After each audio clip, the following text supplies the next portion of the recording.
I'm Margaret Thompson, 78 years old, and until 3 weeks ago, I thought my 3 children loved me. That illusion shattered when I found them in my kitchen at 6 a.m., armed with legal documents and a staged intervention. "Mom, you're too old to drive," my eldest son David announced, snatching my car keys.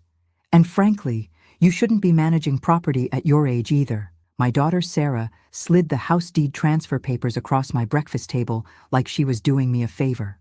"We've already found you a nice assisted living facility," she smiled sweetly. What they didn't know was that their senile mother had been secretly recording every conversation for months, building a case that would expose their greed and manipulation. They thought they were inheriting everything early. Instead, they were about to lose it all. Like and subscribe if you've ever been underestimated by your own family. I'm Margaret Thompson, 78 years old, and until 3 weeks ago, I thought my 3 children loved me. That illusion shattered when I found them in my kitchen at 6 a.m., armed with legal documents and a staged intervention. "Mom, you're too old to drive," my eldest son David announced, snatching my car keys. "And frankly, you shouldn't be managing property at your age either." My daughter Sarah slid the house deed transfer papers across my breakfast table like she was doing me a favor. "We've already found you a nice assisted living facility," she smiled sweetly.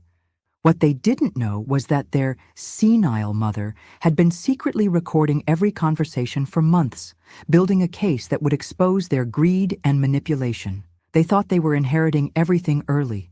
Instead, they were about to lose it all. Like and subscribe if you've ever been underestimated by your own family.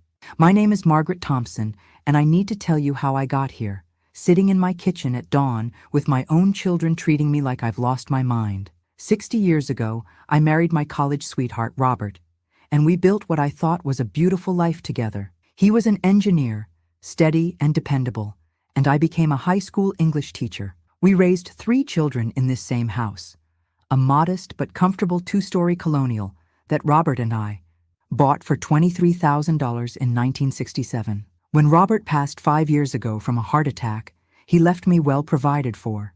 Between his pension, my teacher's retirement, Social Security, and the life insurance policy, I was comfortable. More than comfortable. Actually, the house was paid off, and I had nearly $400,000 in savings and investments that Robert had carefully managed over the years. I wasn't wealthy by today's standards, but I certainly wasn't the helpless widow my children seemed to think I'd become. After Robert's funeral, I noticed the shift immediately. Suddenly, my children were very interested in my finances. David, my eldest at 52, started asking pointed questions about my estate planning. Sarah, 48, began making comments about how overwhelming it must be for me to manage money alone. Michael, my baby at 45, suggested I might want to simplify my affairs. Should have seen the warning signs then. The way they exchanged glances when they thought I wasn't looking. The hushed phone conversations that stopped when I entered the room. The sudden interest in my daily routines, my doctor's appointments, my driving habits. They started treating me like I was made of glass, rushing to help with tasks I'd been doing independently for decades. But I wasn't ready to be put out to pasture. At 78, I was still sharp, still driving safely, still managing my own affairs perfectly well.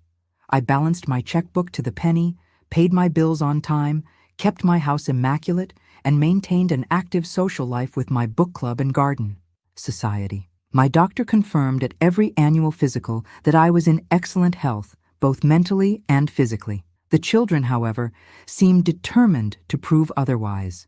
They'd grown up to become adults I barely recognized, entitled, impatient, and apparently convinced that my continued independence was somehow an inconvenience to their lives. Let me tell you about my children, because understanding who they became is crucial to understanding how they could do what they did to me. David, my firstborn, had always been the responsible one. He graduated summa cum laude from law school and built a successful practice in corporate law. On the surface, he appeared to have everything: a big house in the suburbs, a wife who didn't work, 2 kids in private school. But success can be deceiving. I'd started noticing the stress lines around his eyes, the way he jumped whenever his phone rang, the expensive suits that seemed to be his armor against the world. Sarah was my middle child and only daughter. After her divorce 3 years ago, She'd struggled to maintain the lifestyle she'd grown accustomed to. She worked part-time at a real estate office, but the market had been tough, and I could see the financial strain wearing on her. She'd started making comments about how unfair it was that I was hoarding resources while she struggled to pay her mortgage. The bitter edge in her voice when she said it always caught me off guard. Michael, my youngest, had never quite found his footing. He'd bounced from job to job, relationship to relationship, always with some excuse about why things hadn't worked out. At 45, he was living in a studio apartment and driving a car that should have been retired years ago. He'd always been charming, the one who could talk his way out of trouble. But I'd begun to suspect that charm was masking deeper problems. The three of them had started having what they called family meetings without me. I'd find out about these gatherings accidentally, when one of them would reference a conversation I hadn't been part of. When I asked about it, they'd dismiss it as just catching up or coordinating schedules. But I wasn't born yesterday. Remember the last time we'd all been genuinely happy together? Robert's 70th birthday party, just 2 years before he died. We'd gathered in this same house, laughing around the dining room table, sharing stories and making plans for future holidays. The children had seemed relaxed then, grateful even. Sarah had thanked us for always being there for her family. David had toasted us as the best parents anyone could ask for. Michael had hugged me tight and whispered, "I don't know what I'd do without you, Mom." But grief and financial pressure have a way of revealing people's true character. And what I was seeing in my children now broke my heart more than Robert's death ever could. The morning of what they called their intervention started like any other Tuesday. I was in my kitchen at 6 a.m., brewing my first cup of coffee and reading the newspaper, a routine I'd maintained for 40 years. The house was quiet, peaceful, just the way I liked it in those early morning hours when the world felt like it belonged to me alone. Then I heard David's key in the front door. He'd kept a spare key since college, something that had never bothered me before, but hearing it turn at dawn set off alarm bells in my head. "Mom?" he called out, but not in the way someone calls when they're checking if you're awake. He called like someone who already knew exactly where I'd be and what I'd be doing. Sarah and Michael filed in behind him, and I knew immediately that something was wrong. They had the look of people who'd rehearsed this moment, who'd planned every word they were about to say. Sarah carried a manila folder thick with papers. Michael avoided making eye contact entirely. David had that lawyer expression he wore when he was about to deliver bad news to a client. "We need to talk," David announced, settling himself at my kitchen table like he owned it. Sarah placed the folder in front of me with theatrical gentleness, the way you might handle a bomb. Michael finally looked at me, but his expression was guilty, apologetic, like he was already sorry for what was about to happen. "Mom, we're worried about you," Sarah began, her voice dripping with false concern. "We think it's time to make some changes." I sipped my coffee, studying their faces. "What kind of changes?" "Well," David cleared his throat, sliding into his professional mode. "We've been discussing your living situation, and we think you'd be happier somewhere with more support. Somewhere safer." "Safer than my own home?" "Mom, you're 78 years old," Sarah said, leaning forward. "You shouldn't be driving anymore. Just last week, Mrs. Peterson from down the street told me she saw you back out of your driveway a little too quickly." This was news to me. I'd spoken to Helen Peterson just yesterday, and she'd mentioned no such thing. But I let Sarah continue. "And managing this big house, all the maintenance, the bills, the upkeep, it's too much for someone your age." Michael finally found his voice. "We've found a really nice place, Mom. Sunset Manor. They have activities, meals provided, medical, staff on site. You'd love it." I looked at the three faces staring at me expectantly, and something cold settled in my chest. These were my children. The babies I'd nursed through fevers, the toddlers I'd taught to ride bikes, the teenagers I'd waited up for past curfew. And they were sitting in my kitchen, in the house their father and I had filled with love and memories, telling me I was no longer capable of living my own life. "And what about my house?" I asked quietly. The glance that passed between them told me everything I needed to know. "We think it would be best if we handled the sale," David said smoothly. "Property transactions can be complicated, and you shouldn't have to deal with that stress. Plus," Sarah added, "the proceeds could help pay for your care at Sunset Manor. It's really expensive, Mom, but we want the best for you." I set down my coffee cup and looked at each of them in turn. So you want me to give up my home, my independence, and my car, and trust you to manage my finances? We want you to be safe and happy, David replied. But there was something brittle in his voice. And if I refuse? The silence that followed was deafening. Finally, Michael spoke up, his voice barely above a whisper. Mom, we've already talked to Dr. Harrison about getting you evaluated for your own protection. That's when I understood. This wasn't a conversation, it was an ultimatum. The mention of Dr. Harrison hit me like a physical blow. He'd been my physician. For 15 years, had seen me through Robert's illness and death, had pronounced me in excellent health at my last physical just 3 months ago. The idea that he would participate in some scheme to declare me incompetent seemed impossible. But as I looked at my children's faces, I realized they were serious. They'd actually approached my doctor about having me evaluated for mental competency. Dr. Harrison agreed to this? I asked, my voice carefully controlled. He's concerned about you too, Mom, Sarah said, reaching for my hand.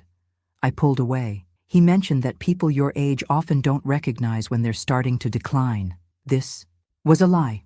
I knew it was a lie because I'd spoken to Dr. Harrison's office just last week to schedule my annual mammogram, and his nurse had commented on how sharp and organized I was, how I never forgot appointments or mixed up medications like some of his other elderly patients, but my children had clearly done their homework.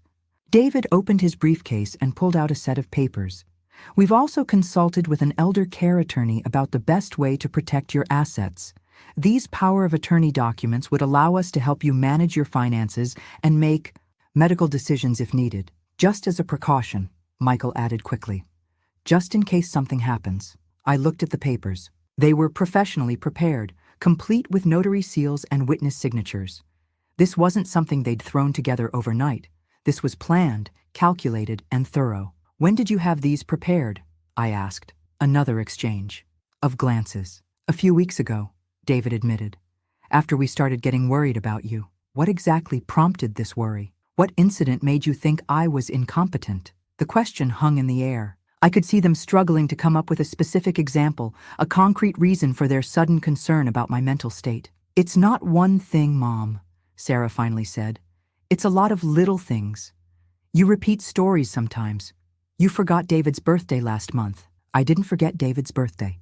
I sent him a card and called him. He was in court and couldn't talk, so I left a message. You called his office number instead of his cell phone, Michael said, as if this was evidence of cognitive decline. Because I was calling to wish him a happy birthday, not interrupt his workday with a personal call. The way you were raised to do. And you've been forgetting to water your plants, Sarah added. I noticed when I was here last week. I stared at her. I noticed you noticed. That's because it had rained for 3 days straight, and I don't water outdoor plants when nature is doing it for me. For every example they offered, I had a rational explanation. But I could see it didn't matter. They had already made up their minds, or more accurately, they had already committed to this course of action for reasons that had nothing to do with my mental competency. I need to think about this, I said finally. Of course, David replied, but his tone suggested this was a formality. But Mom, we really think acting quickly is in your best interest. We've already put a deposit down on the room at Sunset Manor, and there's a waiting list. If we don't move soon, you might not get in. They were pressuring me to make a decision immediately about giving up everything I'd worked for my entire adult life. Red flags were going up all over the place. I'd like to read through these documents thoroughly before I sign anything. Absolutely, David said, standing up. But remember, Mom, we're doing this because we love you. After they left, I sat in my kitchen staring at the papers they'd left behind. Power of attorney documents that would essentially sign over control of my life to the 3 people who had just lied to my face about their motivations. That's when I realized I needed to start protecting myself. That afternoon, I did something I hadn't done since Robert's funeral. I went up to the attic and pulled out his old filing cabinet. Robert had been meticulous about record keeping, and he'd taught me to be the same way. Every bank statement, every investment report, every insurance document was filed and organized with military precision. What my children didn't know was that Robert had been more than just careful with money. He'd been strategic. Growing up, During the Depression had taught him the value of having resources they couldn't touch, couldn't find, couldn't manipulate. He'd set up accounts in my name only, investments that didn't appear on our joint tax returns, a safety net he'd insisted I might need someday. Maggie, he'd told me just months before his heart attack, if anything ever happens to me, don't let anyone pressure you into making financial decisions when you're grieving, not even the kids. People change when money's involved, even good people. At the time, I'd thought he was being overly cautious. Now, sitting surrounded by bank statements showing accounts with balances my children knew nothing about, I realized Robert had been preparing me for exactly this situation. The main checking account they knew about had about $50,000, enough to live comfortably, but not enough to make me seem wealthy. What they didn't know about was the money market account with $180,000, the CD that had just matured at $95,000, and the investment account Robert had set up that was now worth nearly $200,000. In total, I had over $500,000 in assets they had no idea existed. I also found Robert's letter, one he'd written to me shortly after his first heart attack 3 years earlier. In it, he'd outlined exactly what to do if anyone, including our children, ever tried to take advantage of me financially. He'd researched elder law attorneys, compiled a list of reputable financial advisors, and even identified a private investigator who specialized in family financial abuse cases. If you're reading this, the letter began, then someone is trying to convince you that you can't handle your own affairs. Don't believe them. You're one of the smartest, most capable people I've ever known, and age doesn't change that. He'd also hidden cash throughout the house. Not large amounts, but enough that I could function independently, even if someone tried to freeze my accounts. Behind books in the library, taped under drawers, even tucked into the lining of winter, coats I rarely wore. Robert had created a fortress of financial independence around me, and I was just now discovering its full extent. But the most important thing I found was Robert's advice about trust. The hardest lesson I learned in business, he'd written, was that the people closest to you are sometimes the ones most likely to betray you, especially when they're desperate. Don't ignore your instincts just because someone shares your DNA. Sitting, they're surrounded by evidence of my husband's foresight and my own financial security.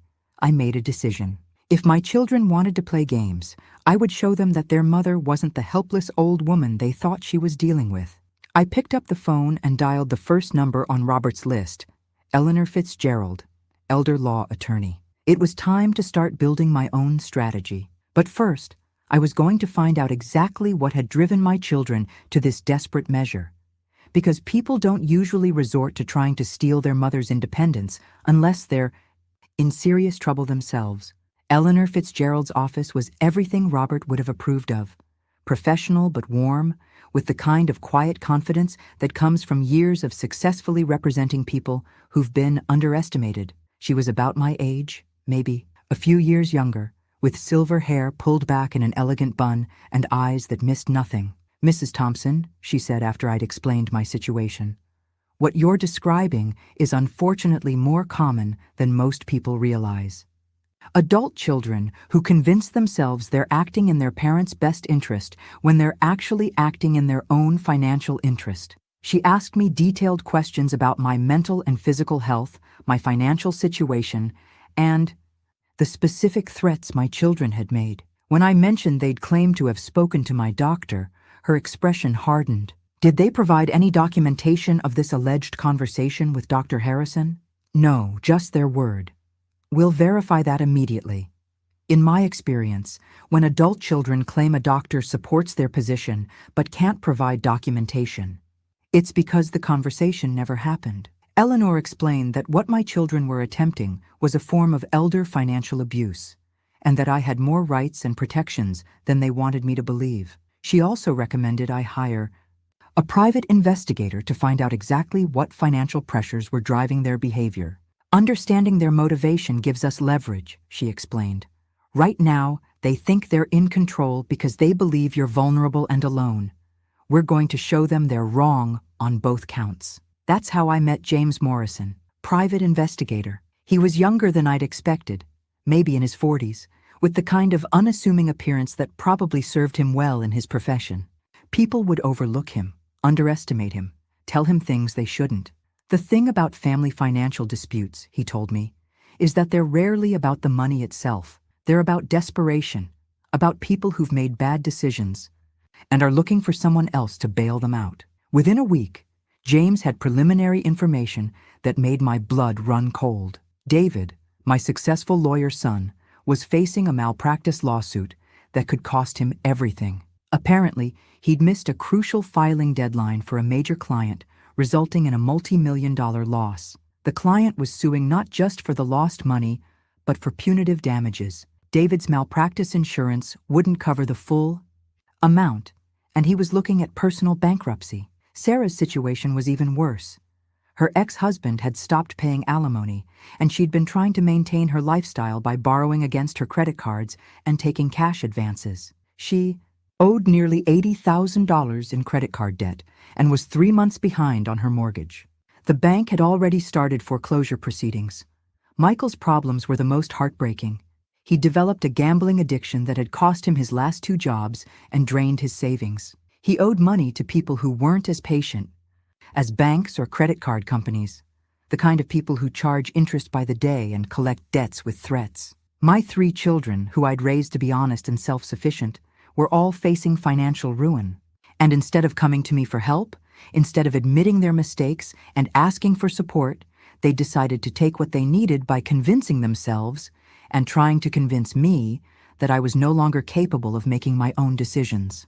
My timeline is important here, James explained.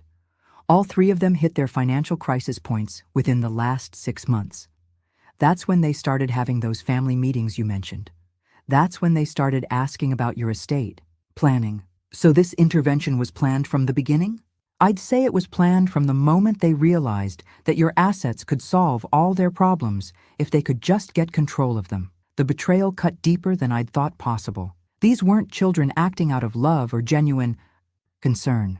These were desperate adults who had decided their mother was their best chance at financial salvation. But they'd made one crucial mistake. They'd underestimated me. It was time to show them exactly how big a mistake that was. James's full report arrived the following Tuesday, and reading it felt like discovering that my children were complete strangers. The details were devastating, painting a picture of 3 adults who had spiraled so far into financial desperation that they were willing to destroy their own mother's life to save themselves. David's malpractice case was worse than I'd initially understood. The client he'd failed wasn't just any client.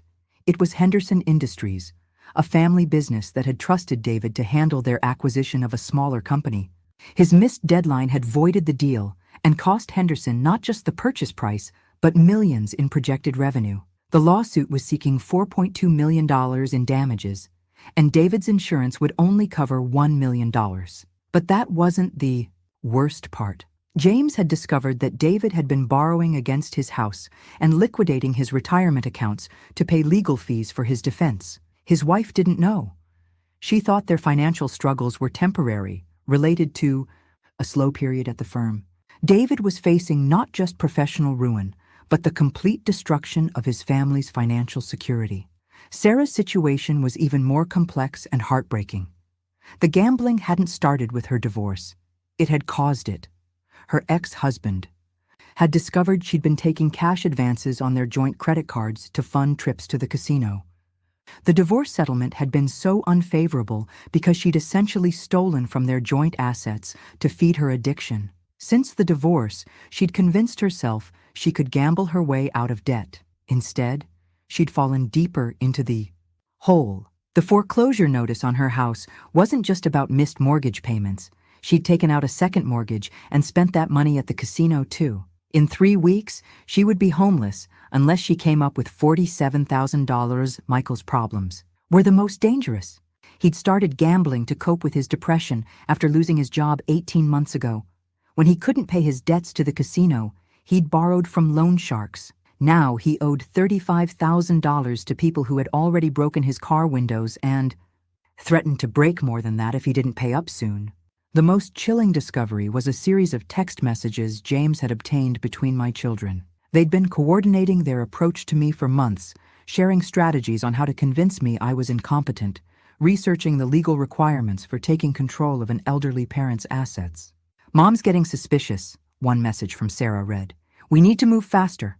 The lawyer says we need medical documentation of cognitive decline, David had responded. I'm working on Dr. Harrison. What if she refuses to sign? Michael had asked. Then we go with Plan B, David had replied. Emergency conservatorship.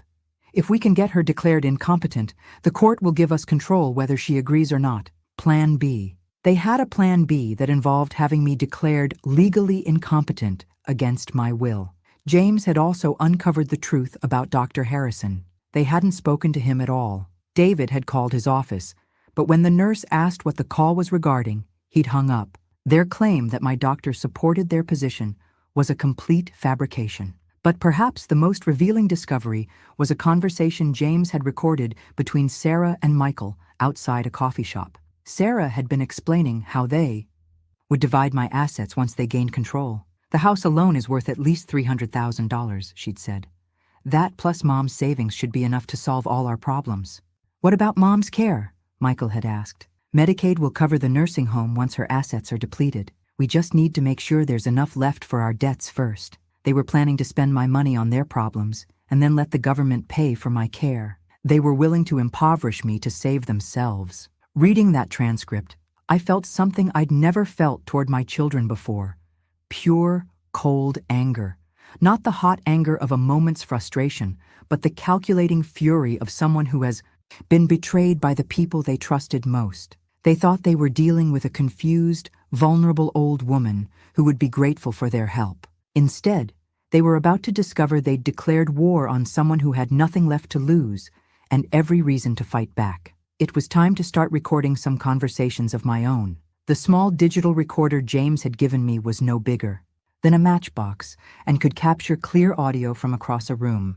I'd practiced with it for days, learning how to start and stop recording discreetly, how to position it for optimal sound quality. What I was about to do felt like spying on my own children, but after reading their text messages about Plan B, I knew I needed evidence of their true intentions. I didn't have to wait long for an opportunity. 3 days after receiving James's report, Sarah called to ask if she could come over to check on me. She arrived that Thursday afternoon with Michael in tow, both of them wearing expressions of exaggerated concern. I activated the recorder before answering the door. Hi, Mom, Sarah said, giving me one of those careful hugs people give when they think you might break. We brought Chinese food. We thought you might like some company.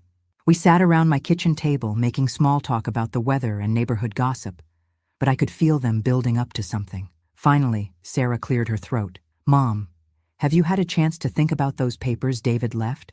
The power of attorney documents? I'm still reviewing them, I said carefully. Michael leaned forward. Mom, I hope you know we're only trying to help. We love you, and we want to make sure you're protected. Protected from what? From people who might try to take advantage of you, Sarah said. There are so many scams targeting elderly people these days. Financial predators who look for vulnerable seniors. The irony was staggering. They were warning me about financial predators while actively planning to become exactly that. What kind of scams? I asked, genuinely curious to hear how they'd rationalize their own behavior. Oh, all kinds, Michael said, warming to the subject. People who convince seniors to sign over their property or give them access to their bank accounts. They prey on confusion, on the natural decline in judgment that comes with age. Do you think my judgment is declining? Another exchange of glances. Not declining exactly, Sarah said carefully. But Mom, you have to admit, managing finances gets more complicated as we get older. There's no shame in accepting help. What if I don't want help? Then we'd be worried you weren't thinking clearly, Michael said. And there it was, the threat disguised as concern. So if I refused to sign those documents, you'd consider that evidence that I'm not competent to make my own decisions? Mom, why are you being so difficult about this? Sarah's voice carried a hint of frustration now. We're trying to help you, and you're acting like we're the enemy. Are you? The question hung in the air. I watched their faces, saw the moment when their masks slipped slightly. Of course not, Sarah said, but her voice was tight. We're your children. We love you. Then why does it feel like you're trying to take control of my life? Because you're not seeing the big picture, Michael said, abandoning the gentle tone. Mom, you're 78 years old. You live alone in a big house. You're managing hundreds of thousands of dollars in assets. What happens if you have a stroke? What happens if someone tricks you into signing something you shouldn't? You mean like the documents you brought me? The silence that followed was deafening. Mom, Sarah said slowly, are you accusing us of trying to trick you? I'm asking why you're so determined to get control of my finances when I've given you no reason to think. I can't manage them myself. Maybe because you're being paranoid and suspicious for no reason, Michael snapped, his patience finally wearing thin. Maybe because you're starting to act exactly like someone who needs help but doesn't recognize it. There it was, the gaslighting.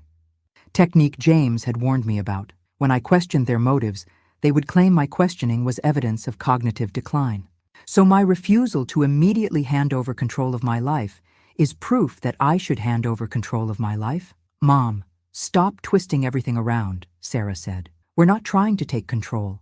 We're trying to help you maintain control by setting up safeguards. Safeguards that give you the legal right to override any decision I make. Only if necessary, Michael said. Only if you start making decisions that put you at risk. And who decides what puts me at risk? We do, Sarah said simply. Because we love you and want what's best for you. I looked at my daughter and youngest son, these people I'd raised to be honest and kind, and realized they genuinely believed their own lies. They'd convinced themselves that stealing my independence was an act of love, that forcing me into a nursing home was for my own good, that spending my money on their debts was somehow protecting me. And if I refuse? The glance they exchanged told me everything I needed to know. Then we'll have to explore other options, Michael said quietly. What other options? Mom, Sarah said, her voice gentle again. There are legal procedures for when elderly people can't make safe decisions for themselves anymore. We really don't want to go that route, but if you force us to, there it was. The threat Robert had prepared me for, the plan B James had discovered in their text messages. I had everything I needed on that little recorder. After Sarah and Michael left that evening, I sat in my living room listening to the recording of our conversation, feeling more alone than I had since Robert's death. But loneliness, I realized, wasn't the same as being alone. I had allies. I just needed to reach out to them. The next morning, I called Helen Peterson, my neighbor of 30 years. Helen was sharp as a tack at 82, a retired social worker who'd spent her career advocating for vulnerable people. If anyone would understand what I was facing, it would be her. Margaret, she said after I'd explained the situation, this is exactly what I used to see in my work. Adult children who convince themselves they're rescuing their parent when they're actually exploiting them. Helen agreed to help document my mental competency. Over the next few days, she observed my daily routines, watched me manage my household tasks, even accompanied me to the grocery store and bank. She was building a record of my independence that would contradict any claims my children might make about my cognitive abilities. Next, I reached out to my book club. These 7 women had been meeting monthly for 15 years, and they knew me better than my own children did.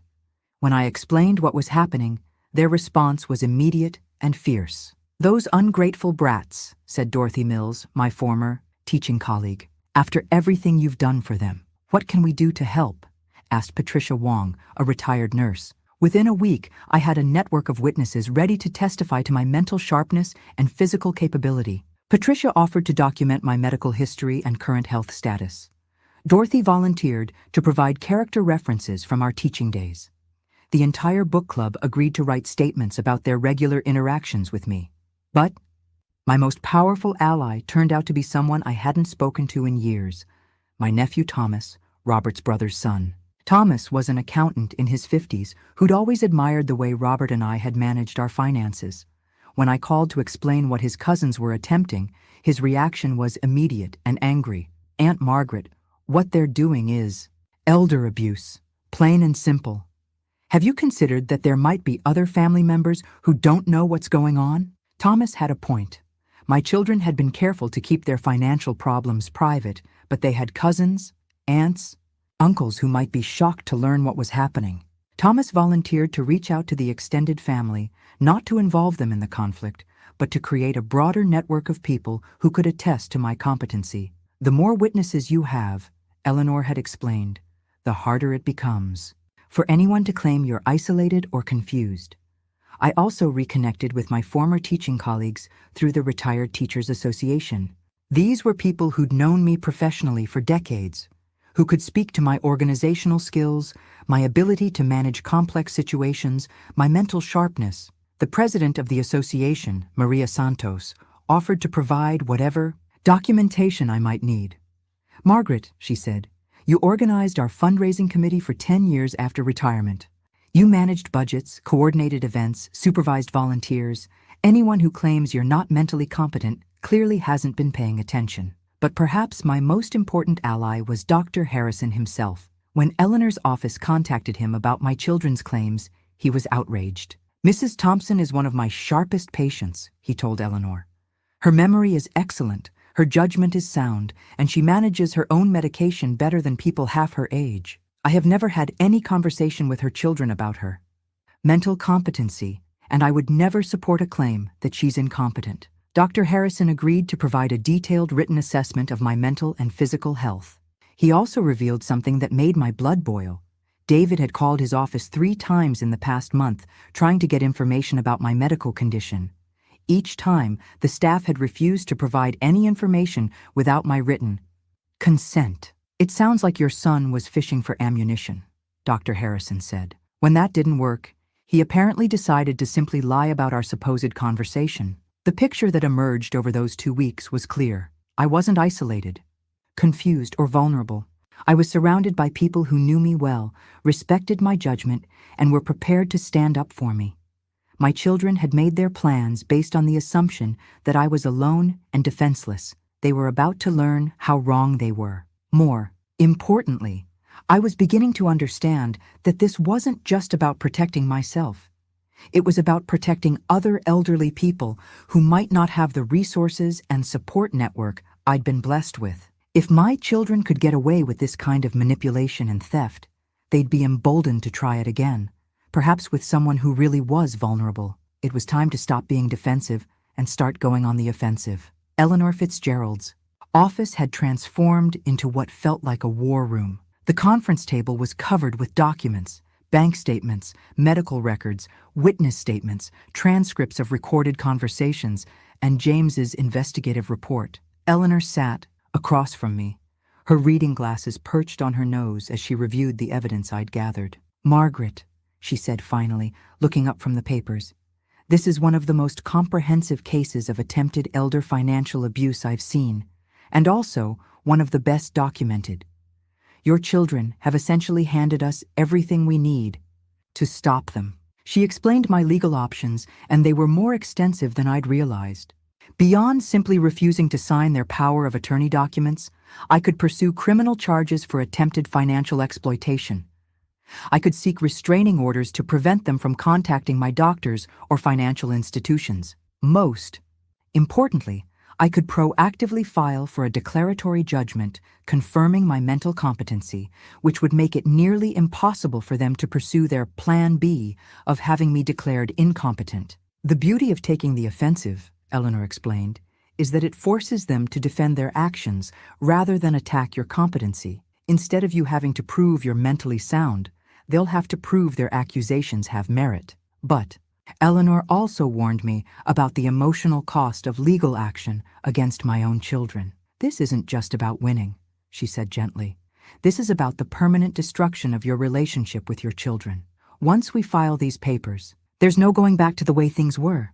Are you prepared for that?" The question hung in the air. These were my children, the babies I'd nursed and raised and loved unconditionally. The thought of never seeing them again, of missing future grandchildren's birthdays, of dying estranged from my own family, was devastating. But then I remembered their text messages about letting Medicaid pay for my care once they'd depleted my assets.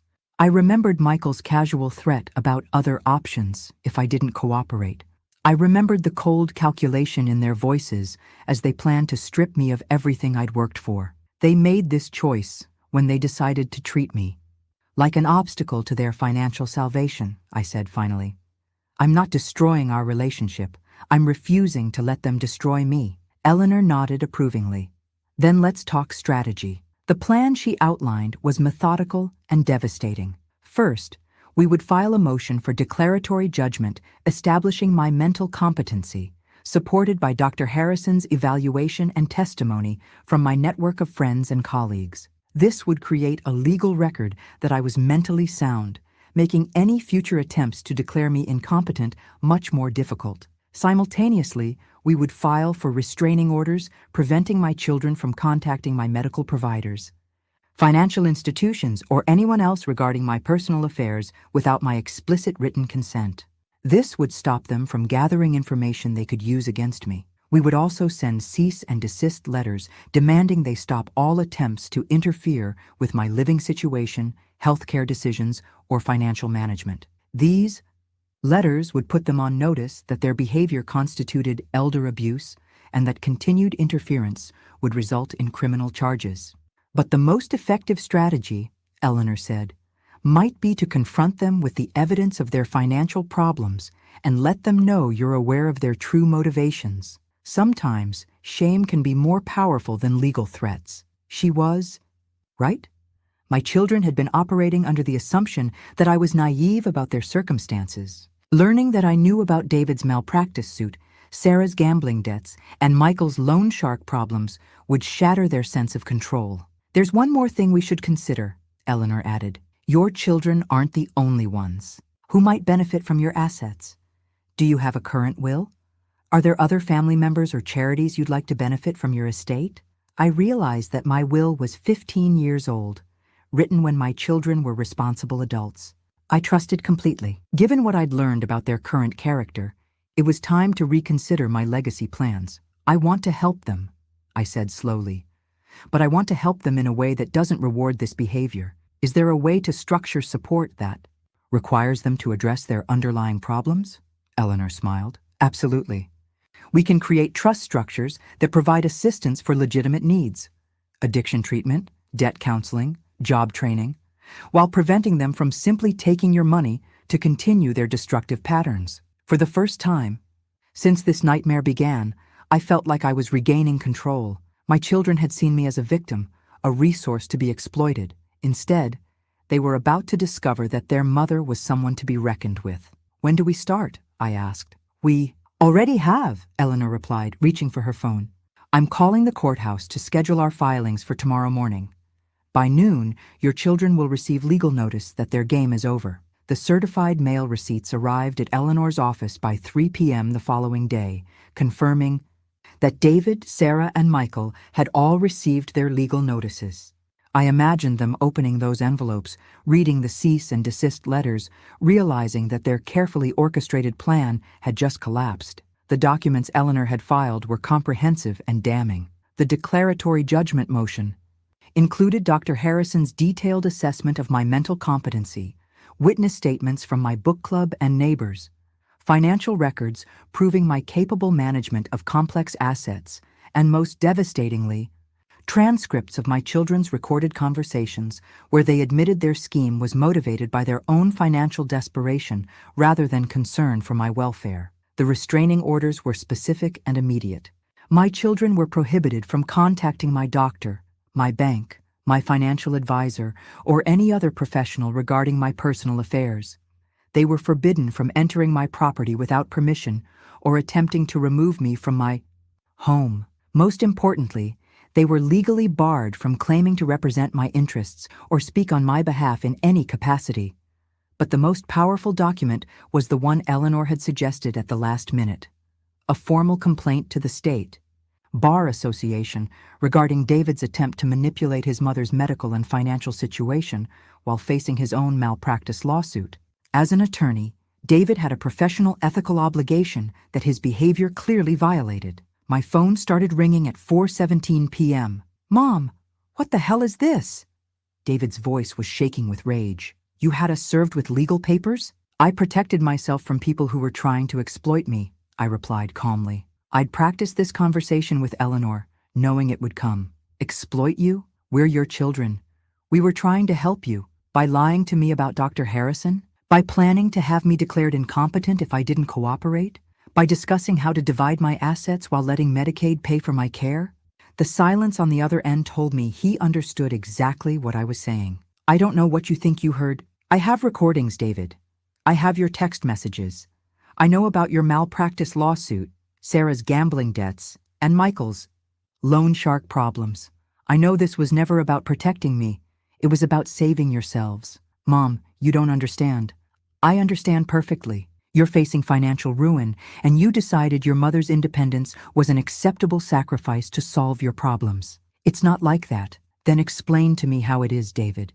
Explain how lying to me was in my best interest. Explain how forcing me into a nursing home against my will was protecting me. Explain how spending my money on your debts was keeping me safe. He couldn't, because there was no explanation that didn't reveal the truth of their motivations. We can work this out, he said finally. We're family. We don't need lawyers involved. You involved lawyers the moment you had those power of attorney documents prepared. You involved doctors the moment you lied about speaking to mine.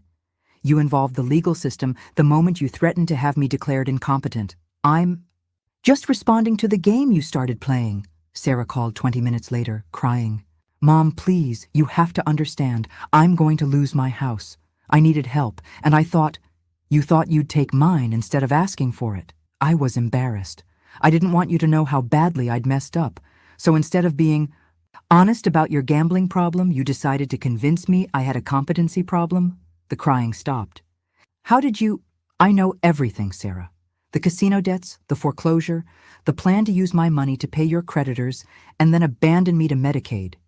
Did you really think I was too stupid to figure out what you were doing? Michael's call came an hour later. Unlike his siblings, he was immediately defensive and angry.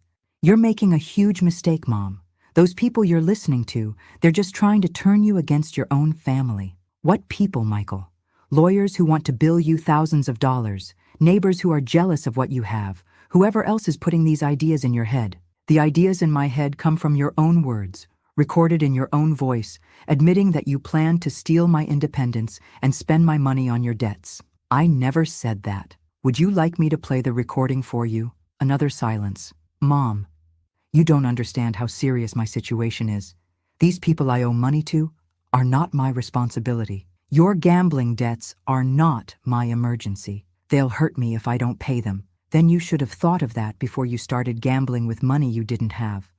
Or before you decided to solve your problems by abusing your mother. I wasn't abusing you. Michael, you threatened to have me declared mentally incompetent if I didn't hand over control of my finances to solve your debt problems. What would you call that? He hung up. By evening, all 3 of my children had left multiple voicemails, sent text messages, and even tried to reach out through Helen Peterson and my book club friends. The desperation in their communications was palpable. Their carefully planned solution to their financial problems had just evaporated, and they were scrambling to find a new strategy. But I was done being manipulated by their emergencies. For too long, I'd been the person they turned to when they needed money, advice, or emotional support.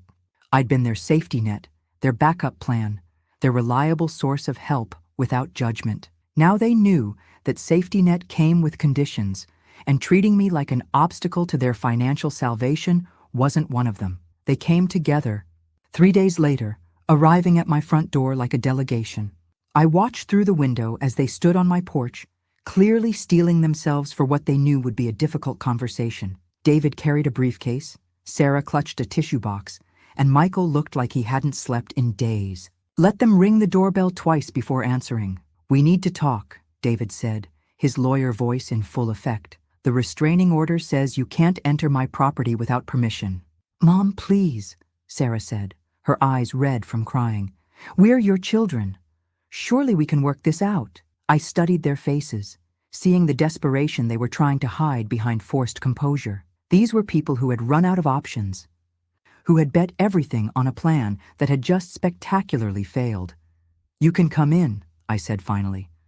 But this conversation is being recorded, and anything you say can and will be used in legal proceedings if necessary. They followed me to the living room, the same room where they'd played as children, where we'd celebrated Christmas mornings and birthday parties, where Robert had taught them to play chess, and I'd helped them with homework. Now it felt like enemy territory. Mom, David began, I think there's been a misunderstanding. Stop. I held up my hand. Before you say anything else, you need to understand something. I know about the malpractice lawsuit that's going to cost you $4.2 million. I know about Sarah's $80,000 in gambling debts and the foreclosure on her house. I know about Michael's loan shark problems and the threats he's been receiving. I know you've been planning this intervention for months, coordinating your approach, researching how to have me declared incompetent. I know everything. The color drained from their faces. Sarah started crying again, but it was different this time. Not the manipulative tears she'd used before, but the raw despair of someone whose last hope had just been destroyed. How? Michael whispered. Because I'm not the confused, helpless, old woman you thought you were dealing with. I'm your mother, and I'm smarter than you gave me credit for. Mom, please, David tried again. You have to understand our position. No, David, you have to understand mine. For months, you've been lying to me, manipulating me, and planning to steal my independence. You threatened to have me declared mentally incompetent if I didn't cooperate with your scheme. You were willing to put me in a nursing home against my will and spend my money on your debts. Explain to me how I should understand that position. We weren't going to abandon you, Sarah said desperately. We were going to make sure you were taken care of. By whom? You just said you were planning to let Medicaid pay for my care once. My assets were depleted. That's not taking care of me. That's disposing of me. It wasn't supposed to be like that, Michael said. We hoped, you hoped I'd die quickly so you wouldn't have to deal with the consequences of your theft. The accusation hung in the air like a physical blow. I watched my children's faces as they realized I understood not just their plan, but its logical conclusion. That's not true, Sarah protested. We love you. You love what I can do for you. There's a difference. Mom, David said, shifting into damage control mode. What do you want from us? What will it take to resolve this? I want the truth. Complete honesty about your situations, your motivations, and your plans. No more lies, no more manipulation, no more treating me like I'm too stupid to understand what's happening. They looked at each other, and I could see them making a collective decision. Okay, David said finally. The truth is, we're all in serious financial trouble. My malpractice insurance won't cover the full judgment, and I'm looking at personal bankruptcy. Sarah's about to lose her house, and Michael, he looked at his younger brother. Michael's in physical danger if he doesn't pay his debts soon. And you thought my money would solve all your problems. We thought you'd want to help us, Sarah said quietly. We're your children. You didn't ask for help. You tried to take what you needed by convincing me I was incompetent to stop you. Because we knew you'd say no, Michael exploded. You'd lecture us about responsibility and making better choices, but you wouldn't actually help. There it was, the real resentment. They saw me not as someone who loved them, but as someone who judged them. Someone whose approval they needed, but whose help they felt entitled to. You're right, I said quietly. If you'd come to me honestly, told me about your problems, and asked for money to continue the same behaviors that got you into trouble, I would have said no. So what's the difference now? David asked. Now you've shown me who you really are when you think no one's watching. Now I know that the loving, respectful children I thought I'd raised were just performances you put on when you needed something from me. The truth of it settled over the room like a blanket of snow, cold and suffocating. So what happens now? Sarah asked. I looked at these three adults who shared my DNA, but seemed like strangers, and made a decision that broke my heart, even as I knew it was necessary. Now you face the consequences of your choices, all of them. I walked to my desk and retrieved a thick folder that had been waiting for this moment. Inside were copies of every piece of evidence I'd gathered. Bank records showing their debts, credit reports revealing their financial desperation, transcripts of their recorded conversations, screenshots of their text messages planning my manipulation, and witness statements from the private investigator.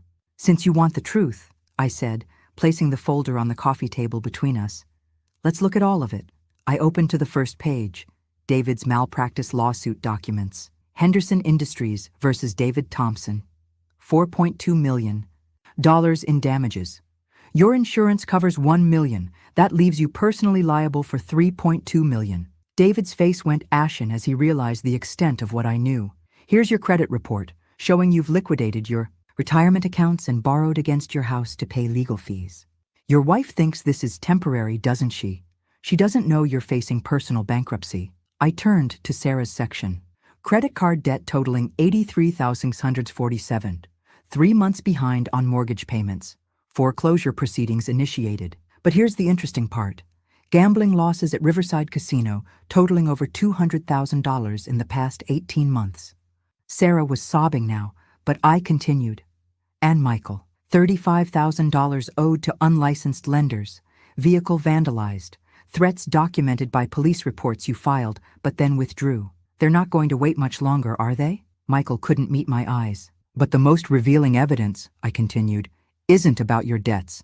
It's about your plan to handle them. I pulled out the transcripts of their recorded conversations. Sarah, talking to Michael outside Coffee Corner on March 15th. The house alone is worth at least $300,000. That plus Mom's savings should be enough to solve all our problems. Sarah gasped. You recorded us? Michael's response. What about Mom's care? Your answer, Sarah. Medicaid will cover the nursing home once her assets are depleted. We just need to make sure there's enough left for our debts first. The room was silent except for Sarah's crying. Then there are the text messages. I read from the printed screenshots. David to Sarah. The lawyer says we need medical documentation of cognitive decline. I'm working on Dr. Harrison. Sarah to Michael. Mom's getting suspicious. We need to move faster. Michael to David. What if she refuses to sign? David's response. Then we go with Plan B, emergency conservatorship.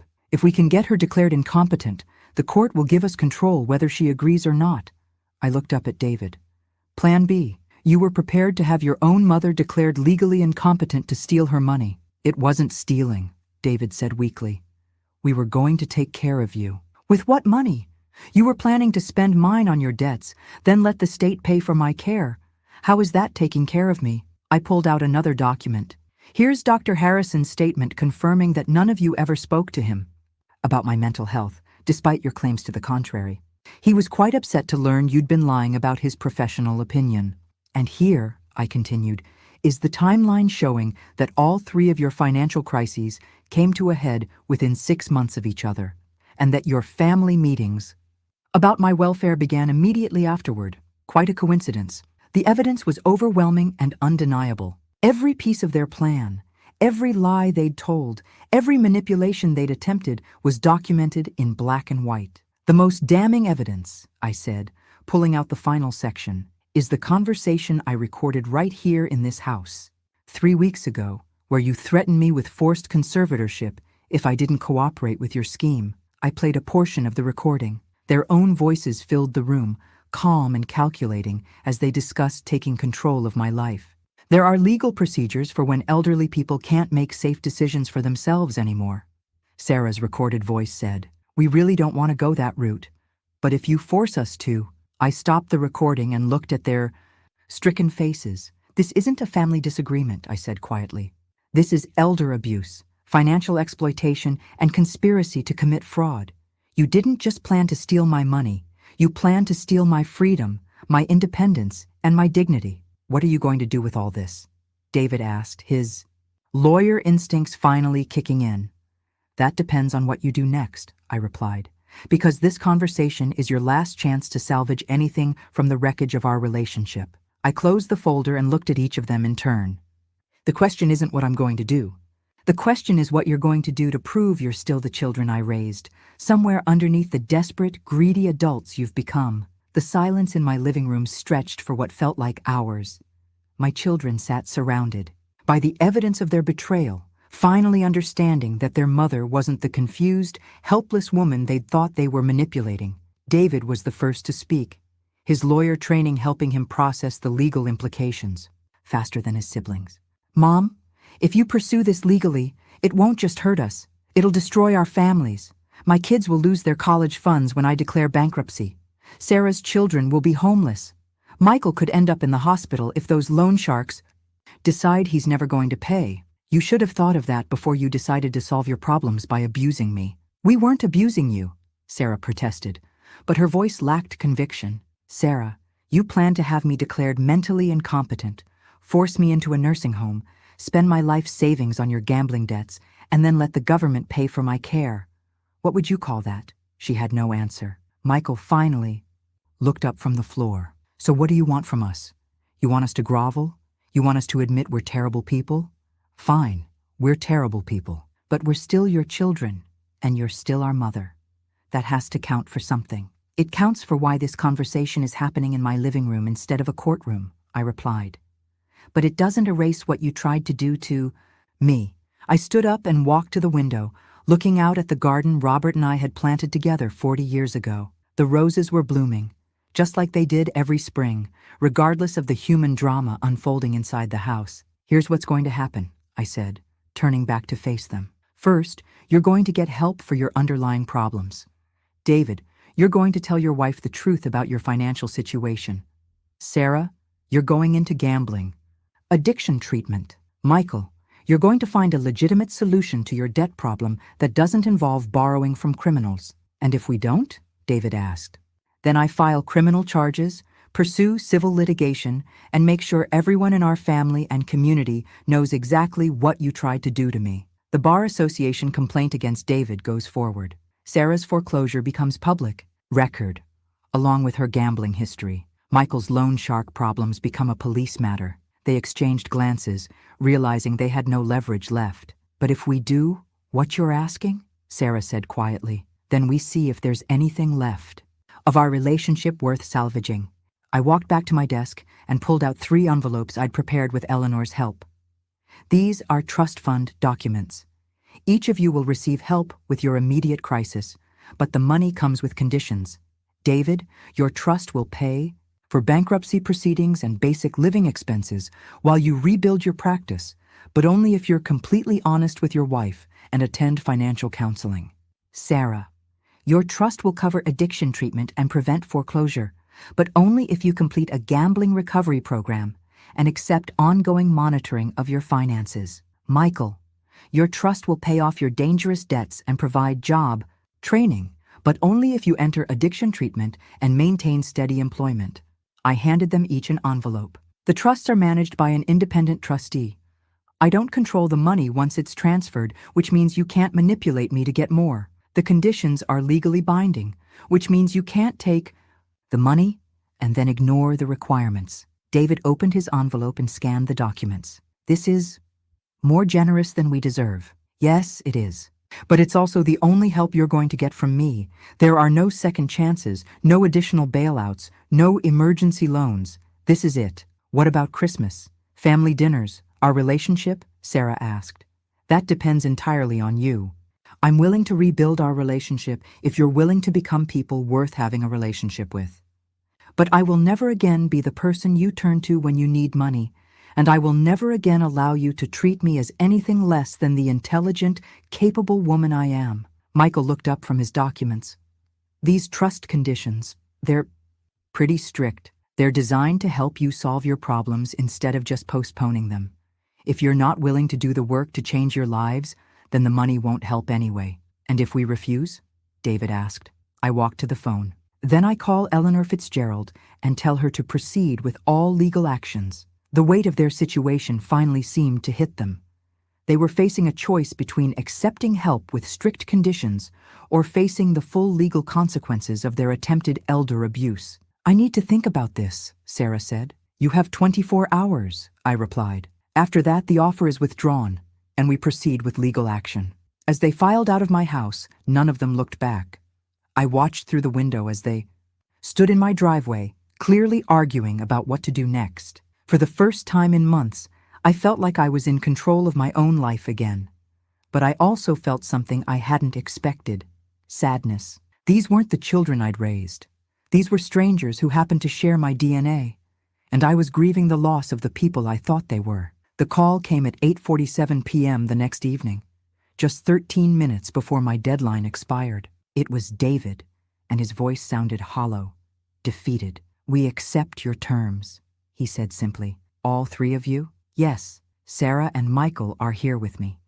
We've been talking all day, and we understand that this is the only way forward. I felt a mixture of relief and sadness.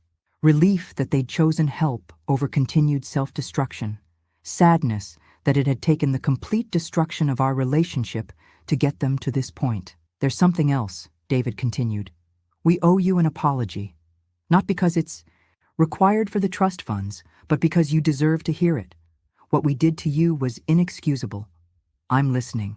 We convinced ourselves we were protecting you, but we were really just protecting ourselves from having to admit how badly we'd failed. It was easier to believe you were losing your mind than to face the fact that we'd lost control of our lives. Sarah's voice came on the line. They had me on speaker. Mom, I've been lying to everyone, including myself, about my gambling for years.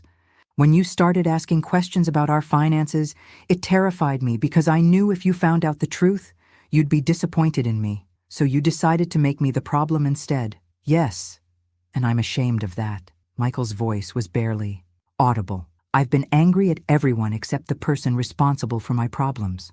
Me. It was easier to blame circumstances, bad luck, other people, even you for not helping enough. Taking control of your money seemed like justice somehow. Like you owed us for all the times we needed help and felt like we couldn't ask. I closed my eyes, hearing echoes of the children I'd raised in their words. For the first time in months, they sounded like themselves again, instead of the desperate strangers who'd invaded my kitchen. The trust documents will be ready for signatures. Tomorrow, I said. Eleanor will coordinate with your attorneys to ensure everything is properly executed. Mom? Sarah's voice was tentative. After we've done what we need to do to get our lives back on track, is there a chance we could be a family again? The question hung in the air. Could I ever trust them again? Could I look at them and not remember the cold calculation in their voices as they planned to strip me of my independence? Could I spend Christmas morning with grandchildren whose parents had tried to steal their grandmother's freedom? I don't know, I answered honestly. But I'm willing to find out if you're willing to earn it. 6 months later, I sat in Eleanor's office reviewing the trust reports. David had filed for bankruptcy, told his wife everything, and was slowly rebuilding his practice with a focus on smaller, more manageable cases. His marriage had survived, barely, but he was attending both individual and family counseling.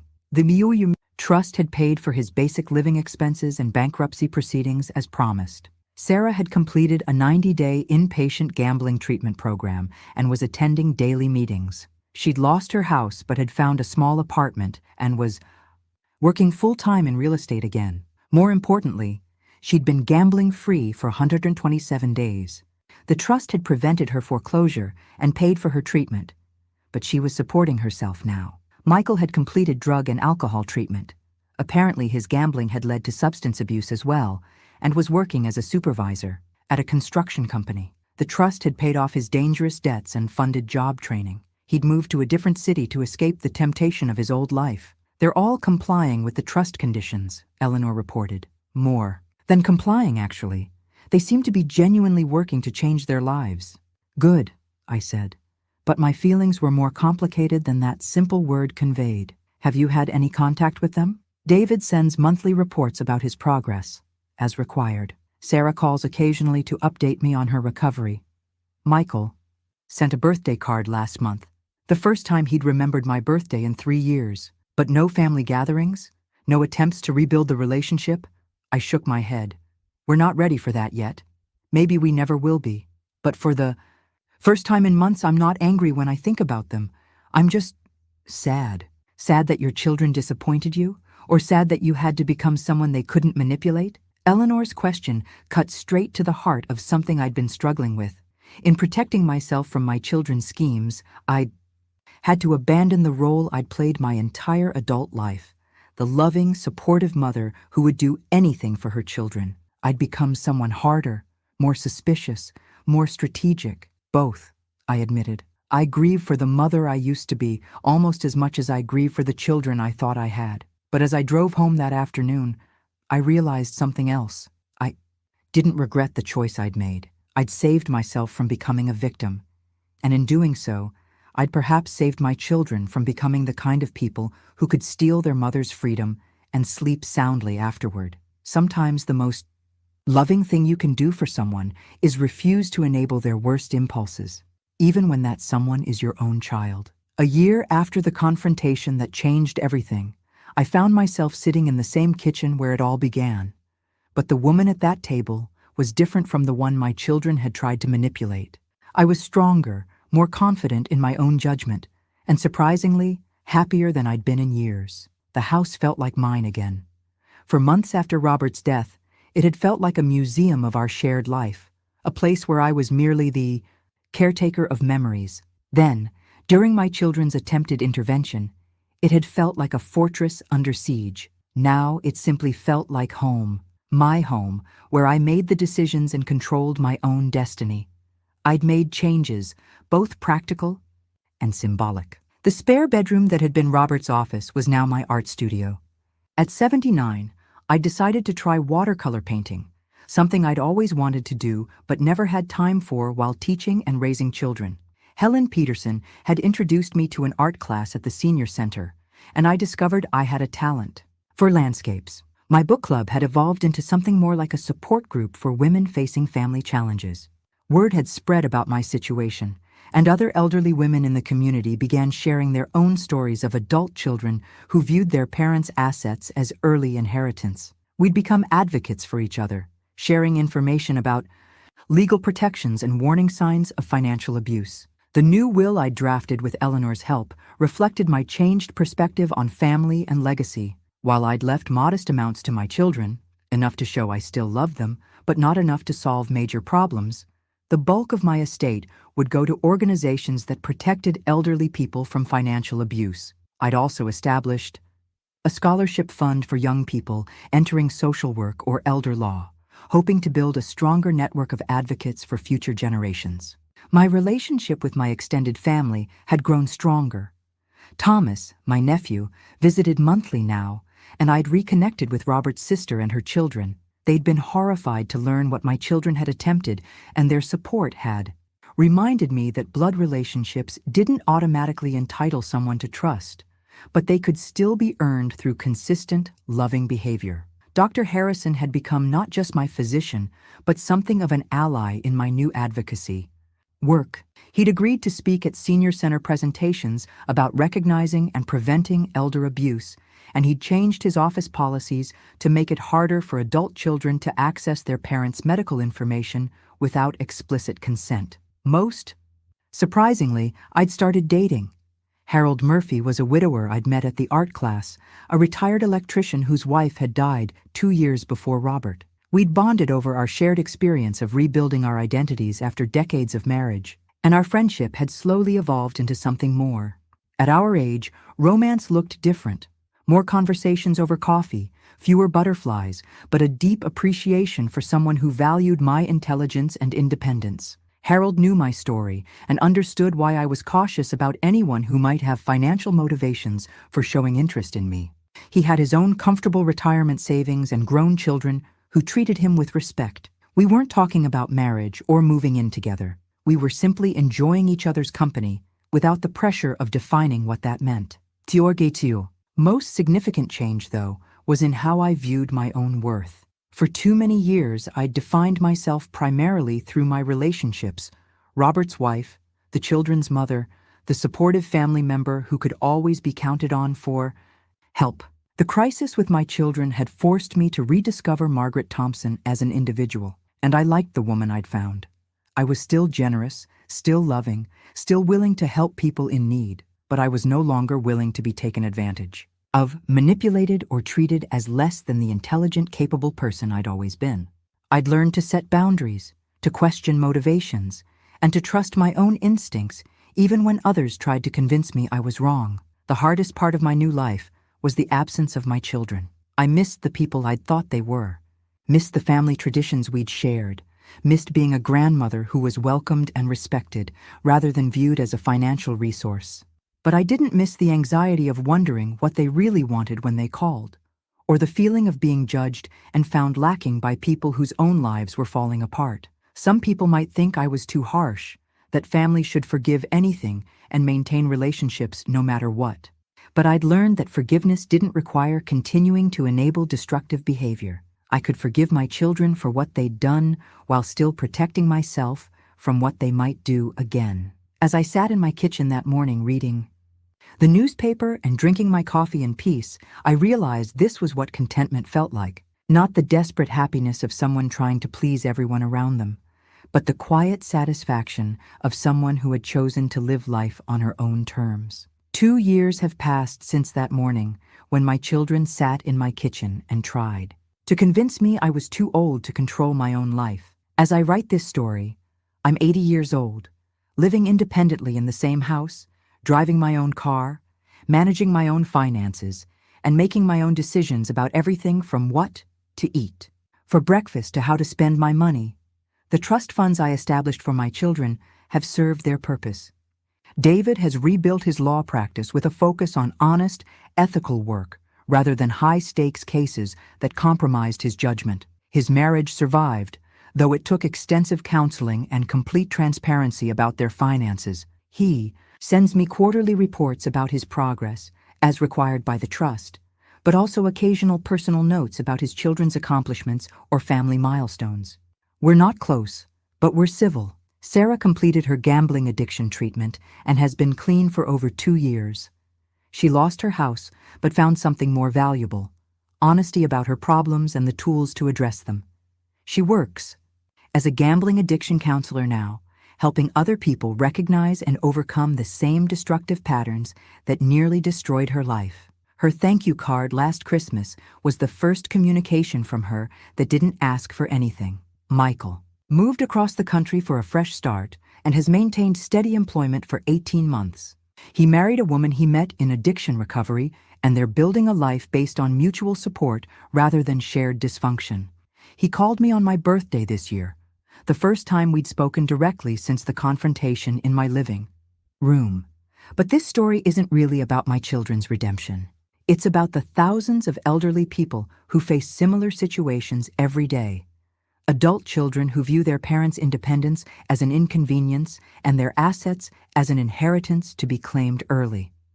It's about the system that makes it easier to exploit elderly people than to protect them, and the assumptions that age automatically equals incompetence. Since my story became known in the community, I've been contacted by dozens of people facing similar challenges.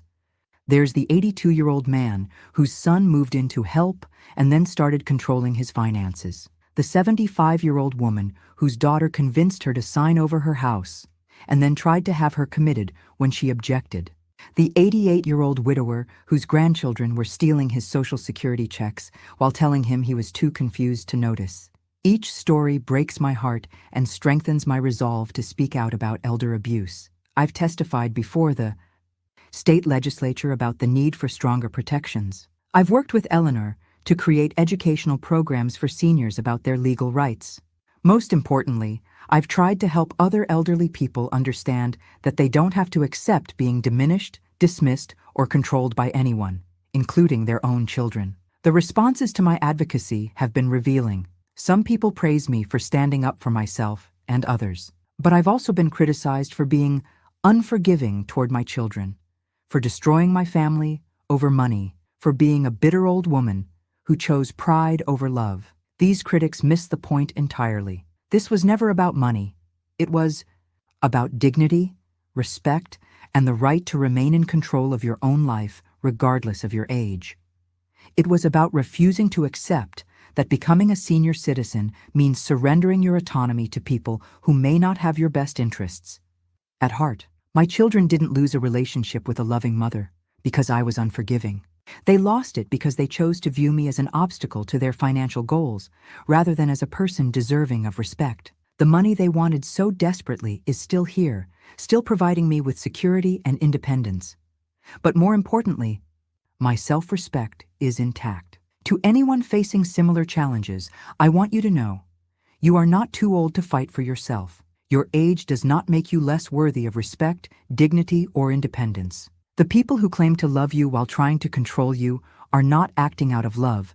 They're acting out of their own need for control or financial gain. Trust your instincts. If something feels wrong, it probably is. If someone is pressuring you to make major changes to your living situation or finances, ask yourself who benefits from those changes.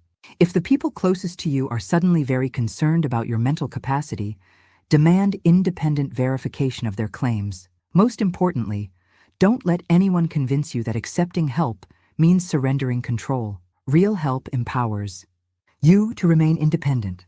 False help makes you dependent on the person providing it. I'm sharing my story not to encourage family conflict, but to encourage family honesty. The relationships worth preserving are the ones based on mutual respect rather than financial opportunity. Sometimes the most loving thing you can do for someone is refuse to enable their worst impulses, even when that someone is your own child. At 80, I've learned that growing older doesn't mean growing weaker. It can mean growing wiser, more confident, and more determined to live life on your own terms. The woman who almost lost her independence to her own children's greed is the same woman who found the strength to fight back and win. If my story helps even one person recognize the warning signs of elder abuse and take action to protect themselves, then everything I've been through will have been worth it, because every elderly person deserves to live with dignity, respect, and independence, no matter how old they are, and no matter who in their family might benefit from taking that away. Don't let anyone convince you that you're too old to matter. You're not.